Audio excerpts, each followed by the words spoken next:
Okay, we're balancing points. The Rockets, on the other hand, scored 29, and they grabbed a 106-99 victory. Points in the paint massively in favor of the Houston Rockets in this one, 64-42. That can't happen, especially you got to get DC in there banging around. But DC, he's out here instead of banging around. Sometimes he's throwing bows. You guys saw that game in Houston. He gets in Memphis. He gets going. I still like feisty Donovan Clingan. Well, more on that later. Second chance points, pretty even, 16-15 in favor of Houston. Fast break points, it was a 1-point difference in favor of Houston, 15-14. Turnovers, Houston had 22 of them. Portland had 16.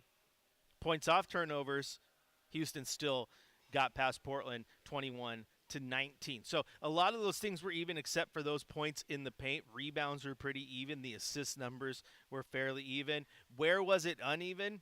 Shooting percentage, that's for one. Houston shot 53% from the floor. Portland shot just 39%. They were 12 of 39 from beyond the arc. Houston did not shoot well from beyond the arc at all, 15 of 19. But as they come in, they're not a team that takes a bunch like the Blazers do.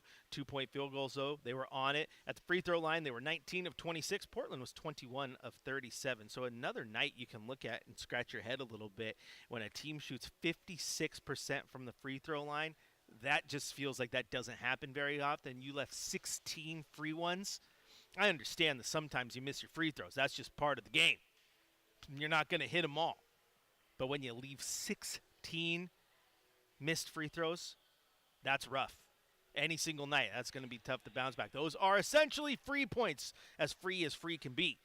You got to take advantage of those situations. Taking a look at the individual box scores, Kevin Durant had 20 points in this game, 28 points from Alfred Şengün, 26 points from Amen Thompson, 17 from Reed Shepherd, 5 from Terry Eason and Dorian Finney-Smith. On the Trailblazers side of things, Toumani Camara, 16 points.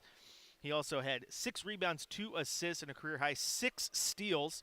He was 5 of 13 from the floor. Jeremy Grant had 21 points, 2 of 5 from beyond the arc, 2 rebounds, 2 assists. Donovan Clingan, 18 points, 13 rebounds, and a block shot, 20 points and 10 assists from Drew Holiday.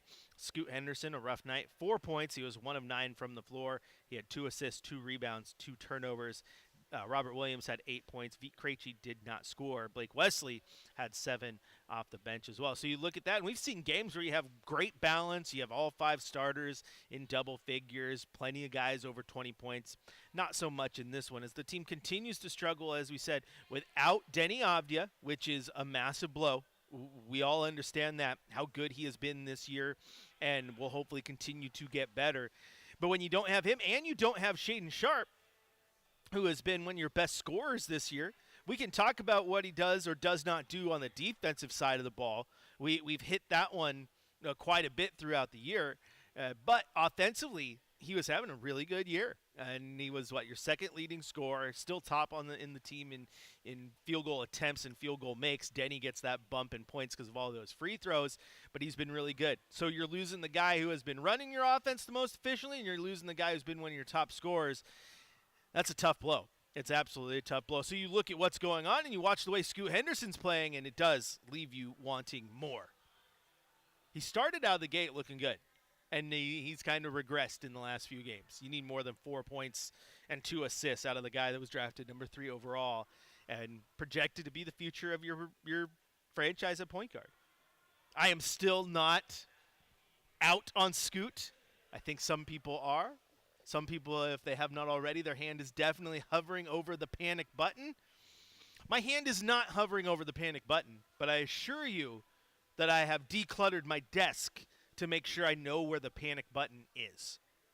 I like Scoot. I still think Scoot's going to be fine. I desperately need to see more. Now, we did talk a second ago about needing Denny Avdia back.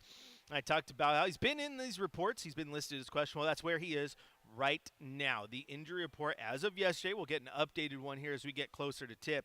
But Damian Lillard, Shaedon Sharpe, both out. Questionable, Denny Avdia, Jason Kent, the new two-way guy. Caleb Love, who's out on the two-way Chris Murray, who is sick, Young Hansen, who's on assignment, and Chris Youngblood, another two-way addition that the Blazers have signed here in recent days. So that's your update on the injury report, and then hopefully we get Denny tonight. Maybe, sit down on that road trip, get back home, enjoy the home crowd, and enjoy the Indiana Pacers who come in.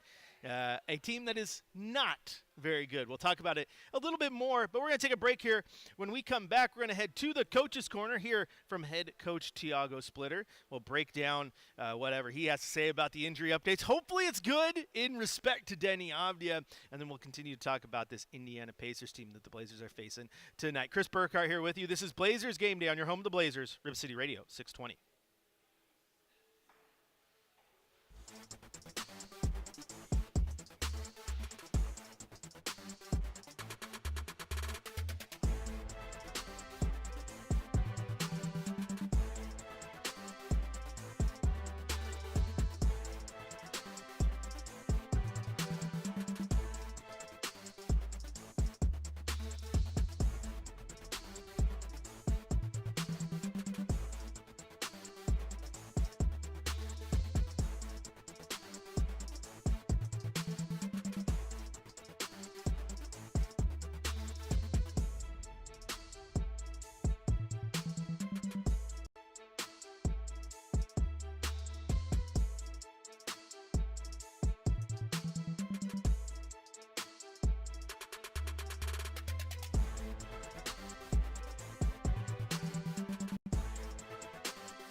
All right, we are here for the Coach's Corner. We are just waiting for him to get up to the podium. As soon as he does, Michael Shacker will turn that audio up. We will hear it, and we'll know what's up. Hopefully, right off the bat, we get an update on Denny Avdia, who, as I said earlier, was listed as questionable. Hopefully, he gets a chance to play. It's been rough without him. It's absolutely been rough without him. You need him. He's been your best player all year long. When you don't have your best player, your team struggles. Go figure. Who would have thunk? Who could have seen that coming? Who would have thought that your team would not be as good with the guy who was an all-star on it? Hopefully he plays tonight. Scoot, we will definitely talk about. I don't want to dive into it yet and get cut off by Tiago, but the texters who are coming in, I want to make sure you get you get noticed, and we dive in on what some of you say. One letter short of bust? Busy? I don't know. All I know is someone said he's at least got the B-U and the S. He's right there. What's he going to be? I like Scoot, and I'll be honest. Maybe it's just hard for me to admit that he hasn't been very good here. He's a competent guard, that's for sure.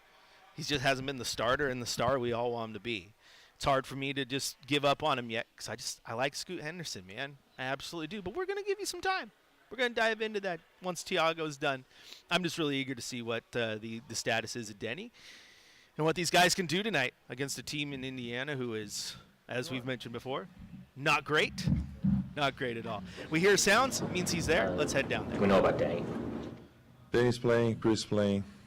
Will be, unless something really crazy happens in the warm-up, he should be playing. Assume Denny's on a minutes restriction situation. Yeah, just got to be mindful there. Not in a crazy one, but yeah.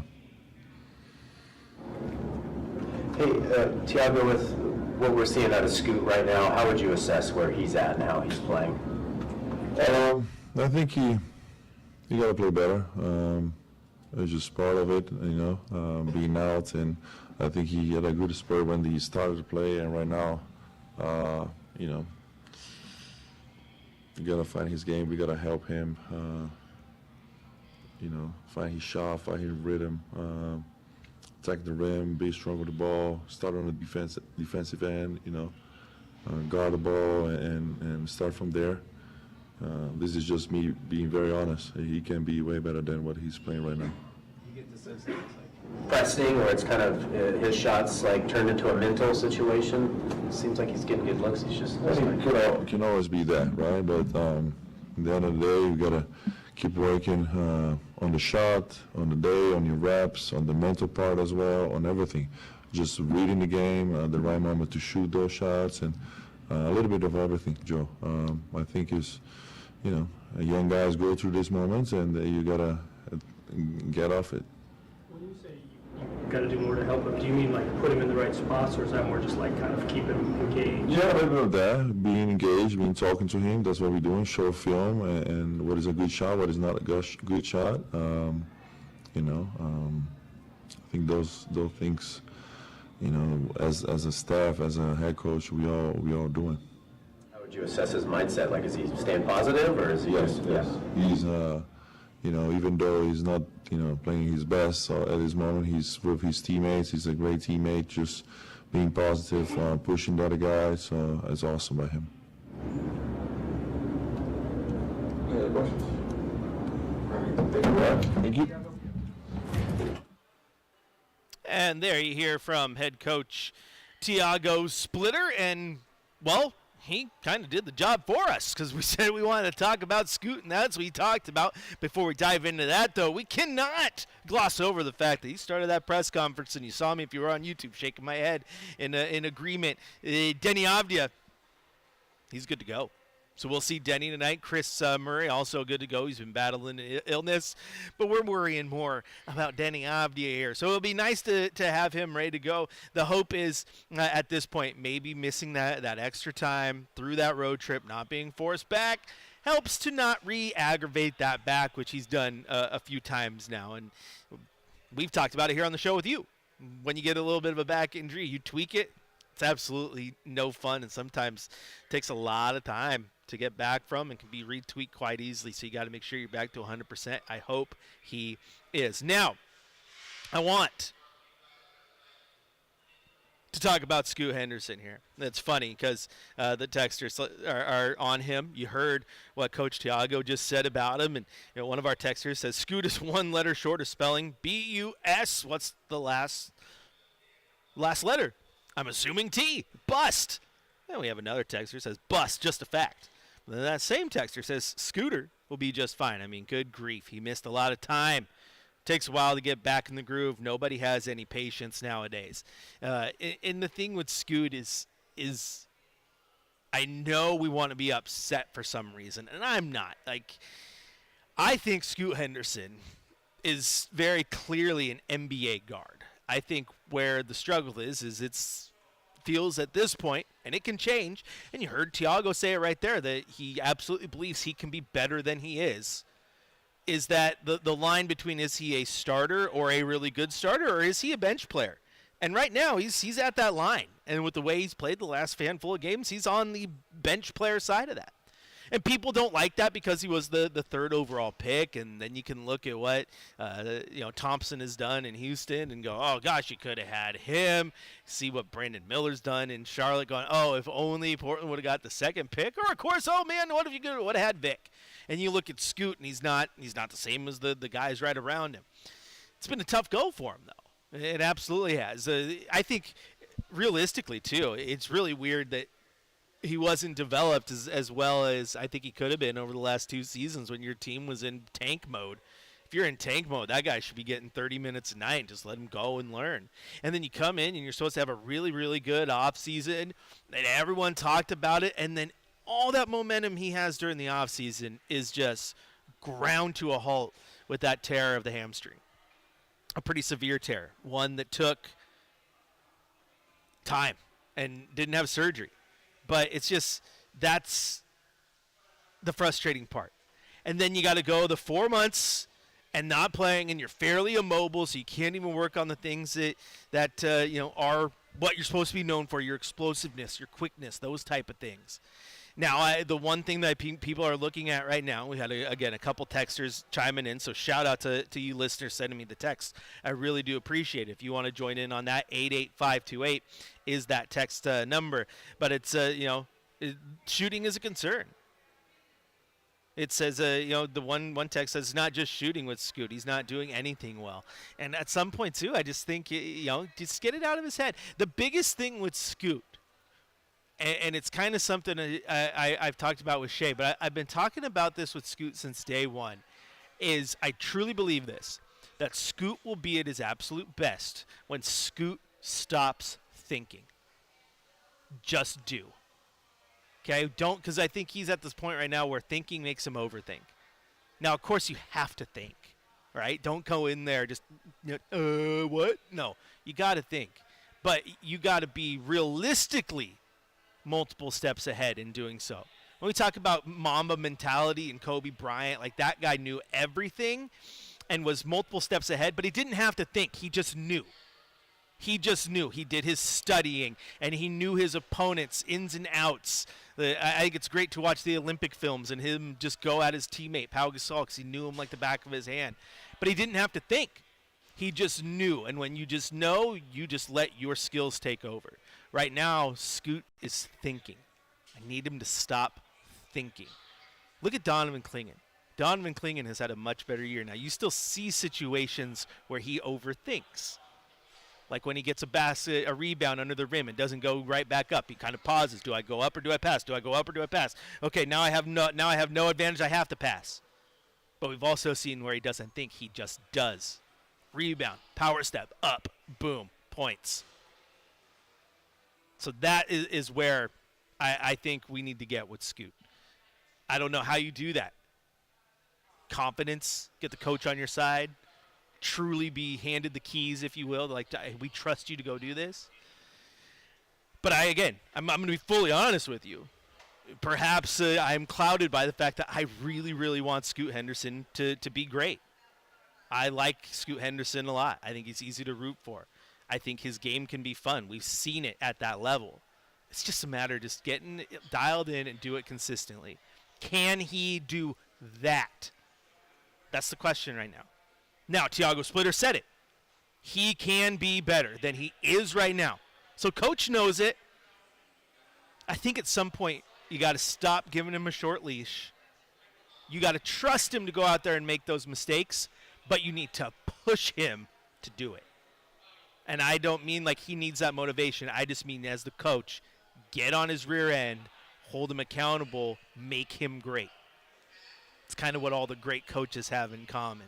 Hold even their good players accountable. Seen things I've heard about Eric Spoelstra. I've heard players talk about how it wasn't just the young guys. He'd get on Jimmy Butler's rear end during a practice because he didn't like something he did. And so that was the face of your franchise at the time. Like, no. A standard here. I want you to be great, and I'm going to push you to that. Maybe that's what Scoot needs. Maybe I'm just throwing darts and seeing what sticks. Point is, I, just like all of you, want Scoot Henderson to make the turn and be what we want him to be. And I do think that starts with not thinking, just doing. Just do it. Get your Nike deal in, kid. Time to switch shoe brands. Anyway, enough with the rant. Thank you so much for the text that got me on my monologue there. Got on the soapbox and preached and had some fun. But speaking of fun, we're going to take a break. And when we come back, we're going to go around the NBA. We're going to give you a scoreboard update as well. But in Around the NBA, I don't know if you guys heard this new song on YouTube. It's making the rounds about too many Jalens in the NBA. If you haven't heard it, you got to, because it is absolutely amazing. Chef's kiss. Mwah! And the song's not wrong. There's too many Jalens in the NBA. We'll talk about it when we return here on your home of the Blazers, Rip City Radio, 620.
Welcome back into Blazers Game Day. Chris Burkhardt here with you.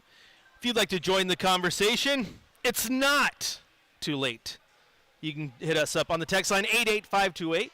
Grab the phone 503-248-0620 or go to youtube.com, type in Rip City Radio and join the chat there. I said we want to get to some around the NBA news, especially when it pertains to Jalen's in the NBA. But before we do, thanks to our friends at McCord's Vancouver, we've got to take a look at a scoreboard report.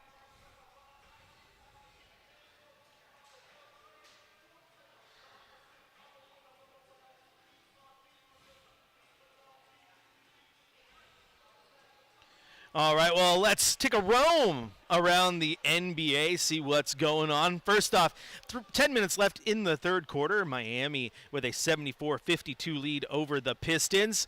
8 minutes left in the third. The Mavericks trail the Raptors 54-70. 3 minutes left in the first. Wizards 28, Pelicans 26 in a battle of the bottom of the barrel. Those three games going on right now. Couple final scores. Boston grabs a 109-98 victory over the Cavaliers, and the Lakers grab a 110-97 victory over the Knicks. Rest of the schedule to play out tonight.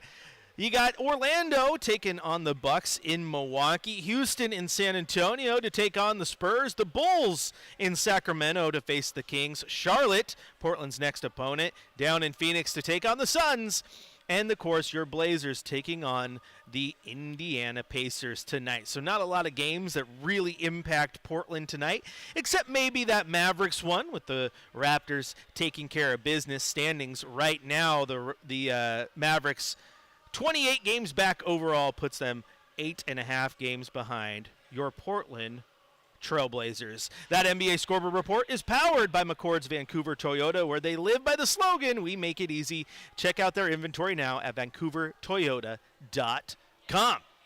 Not a lot impacting the Blazers, like I said, but we shall see the rest of the way because, again, Blazers got a lot of easier wins. Air quotes easier. I thought that road trip was going to be easier, but they also have a little bit of a break here with Indiana coming to town, a team that is absolutely struggling. They have lost a lot of games in a row. I mean, they are losers of 8 straight, 2-8 in their last 10. And you look at their last 8 games that they have lost. They lost to the Wizards twice, the Mavericks. They lost to the Grizzlies. That's not the who's who when it comes to the best teams in the NBA. They did beat the Nets, but then they also lost to the 76ers, the Charlotte Hornets, the Clippers, the Lakers, and then they get the Blazers tonight. Now, before we take a break and we welcome Chad on for our keys to the game here in just a few minutes, I got to share something with you. It's time to go around the NBA.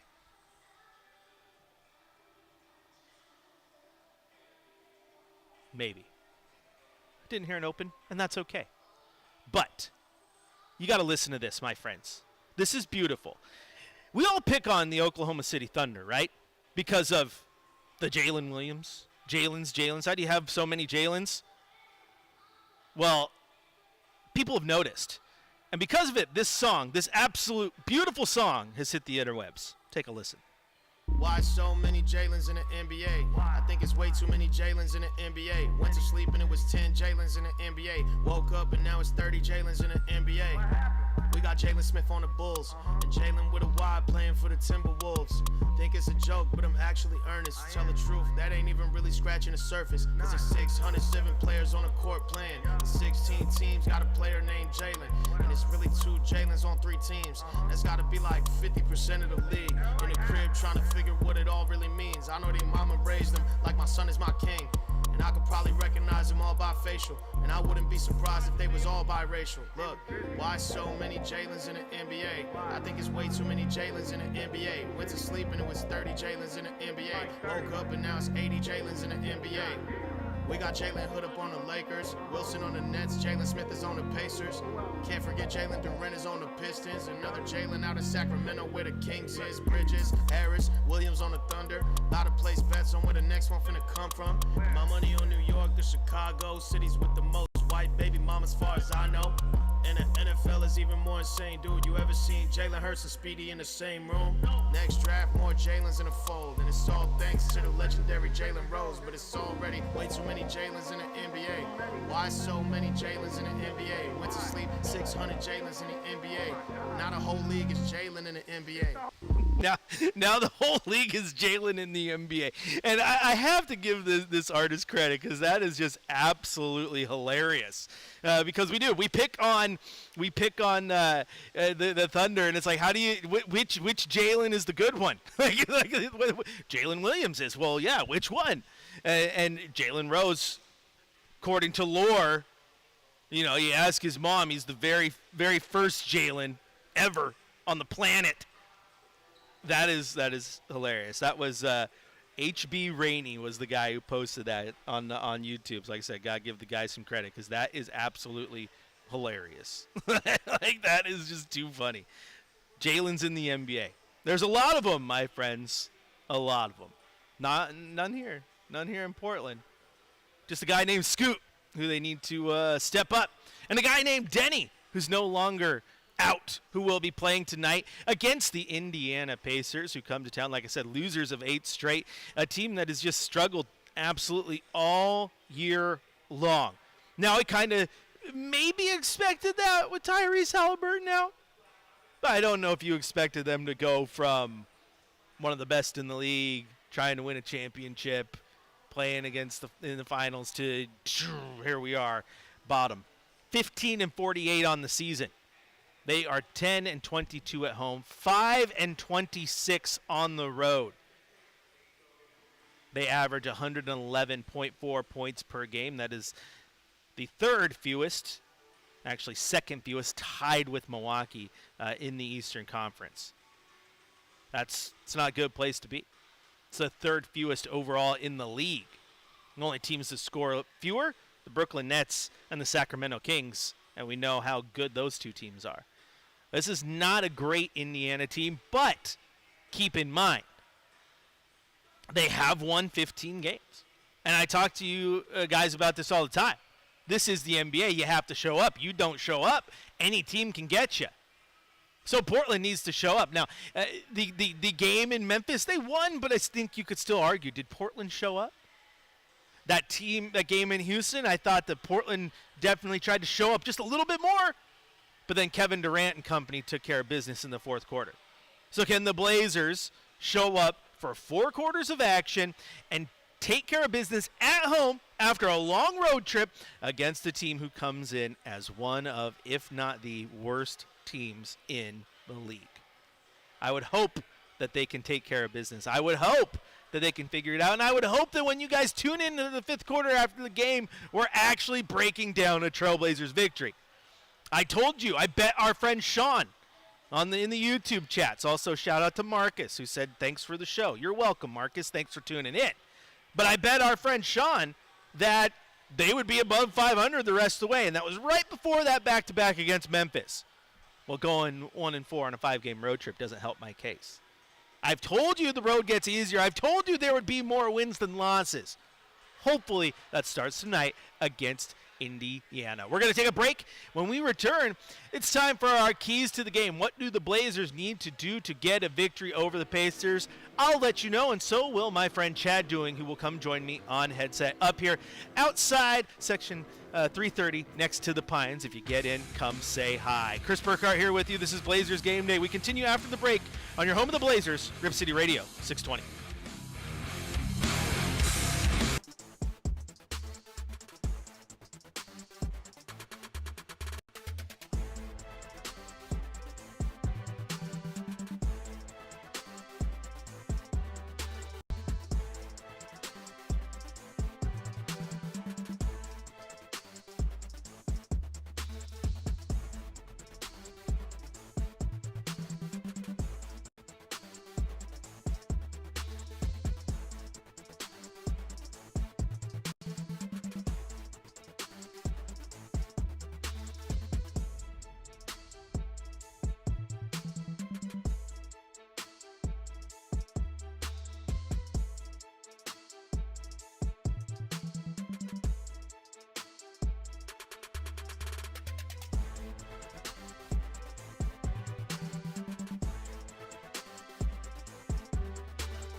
Welcome back in to Blazers Game Day. Chris Burkhart here with you, getting you ready for Blazers versus Pacers. Chad doing hopefully on his way. If not, I understand he's a busy man. But with or without, we still got to tell you how the Blazers are going to win this game. It is time for our keys to the game.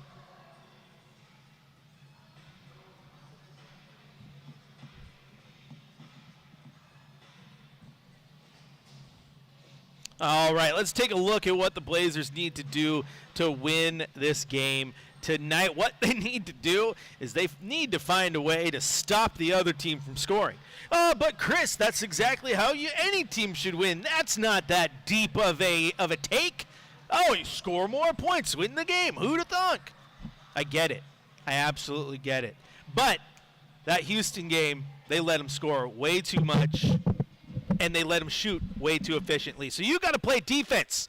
You got to make sure it is hard for Indiana to score, and this is an Indiana team that comes in not great when it comes to shooting the basketball.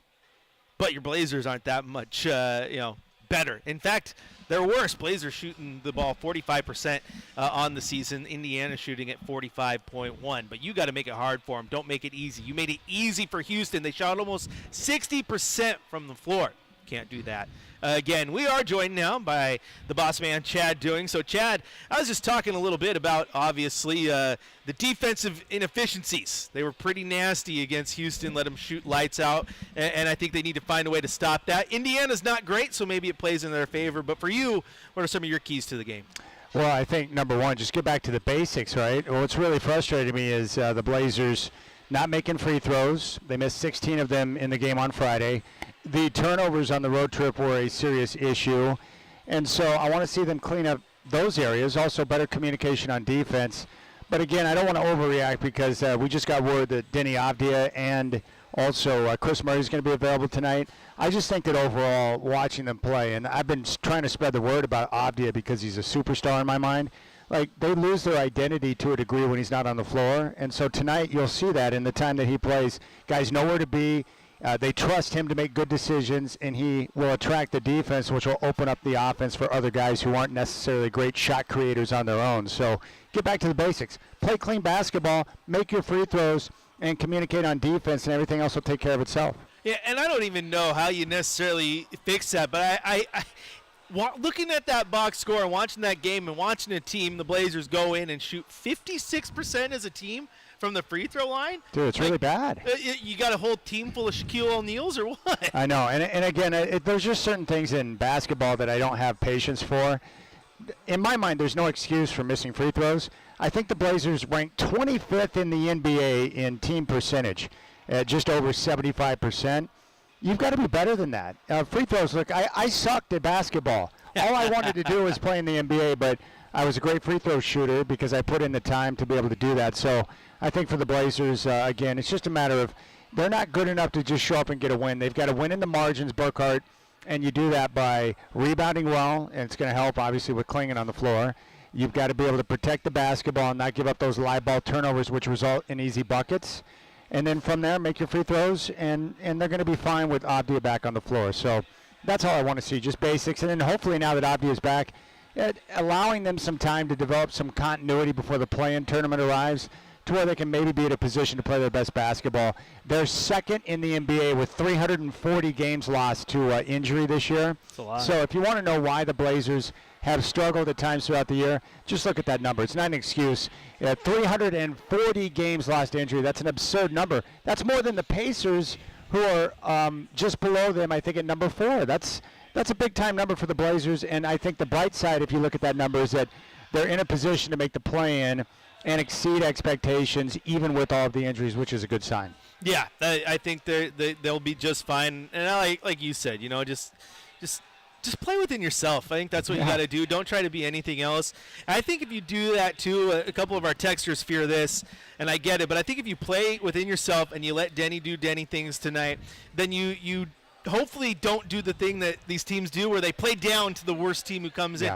And it's not as if Portland is a world beater, but record-wise, they're much better than Indiana is, so don't let them get one. No, this is a game, and there are several of them coming up on the schedule that you look at on paper and you're like, you've got to win this game. You've got to take advantage of the opportunities that are in front of you. And the reason why I say that is, even though they're basically guaranteed a spot in the plan, they've got a legitimate chance to jump to 8th. And if you get to the 8th spot and overtake the Warriors, who you have the tiebreak on, that gives you a legitimate chance to make the playoffs, because you'll be playing one game to become the 7th seed. And if you lose that, you get another chance in your own building to make it and become the 8th seed. So the 8th seed is well within reach if they play up to their abilities and play what you're talking about. Just be smart, play within yourself, and handle those things in the margins like we've talked about, and they're going to be just fine. But when you turn it over, you miss free throws, and then you don't communicate well on defense, or like we saw in the fourth quarter, you don't do a good job of defending the painted area, then the Blazers are going to struggle. All right, real quick before you go, what do you got coming up for us on the pregame show? We're going to hear from Jeremy Grant coming off the loss to the Rockets on Friday. We'll hear a little bit from Tiago Splitter talking about this group.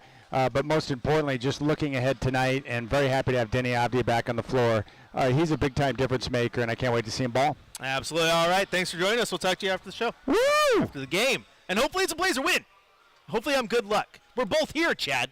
Remember we said we can't miss games at the same time anymore. We're both here.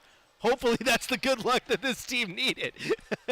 In all honesty, if you want to blame anyone, it's Chris and I. We weren't matched up. We weren't communicating well, and as a result, we jinxed the Blazers. Yep, but we're here, and we're gonna get it together.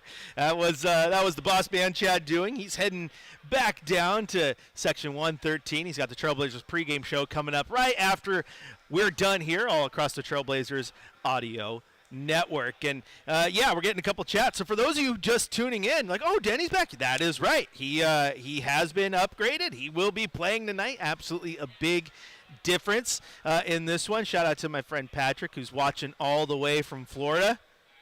He's at Flounders Chowder House. It looked good. Taking care of the lady, treating her to a good time on the road.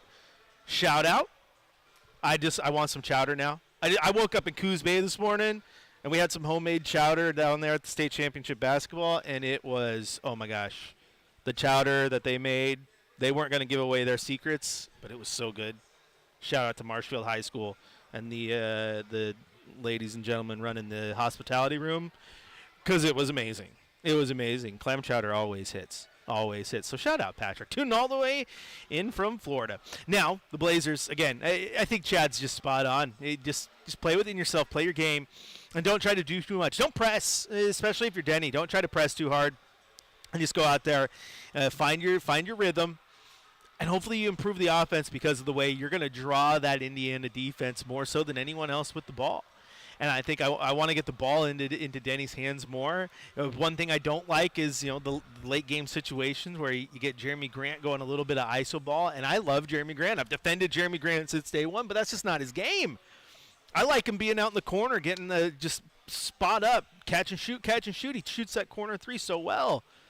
That final seconds, they get the steal, and then he has a chance to go to the rim, and he throws that lob attempt to Tumani. I was like, you should have just went up. I think it was better to go up. If you go up and they defend it, you're either getting fouled or you miss that shot, and Tumani's right there for an uncontested offensive rebound and put back.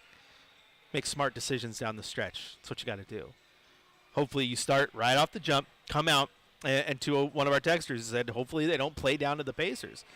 I've said it a lot. This is one of those games you just got to go in, slam the door on them, knock them out, KO punch round one so that they can't come back. Make them hurt early. Don't waste time with it. That's what you got to do. All right, the music's on. Seven Nation Army. Can't hold me back. But I am going to get out of here. Not you, though. You're going to stay locked in, because coming up next, Chad Dewing has the Trailblazers pregame show across the Trailblazers audio network. Then he'll hand the mic over to your radio voice of the Trailblazers, Travis Demers. Tip-off at 6 o'clock, Pacers versus Blazers here at the Moda Center. And when it's all said and done, keep it locked into Rip City Radio for the fifth quarter, where hopefully we're breaking down a Trailblazers victory.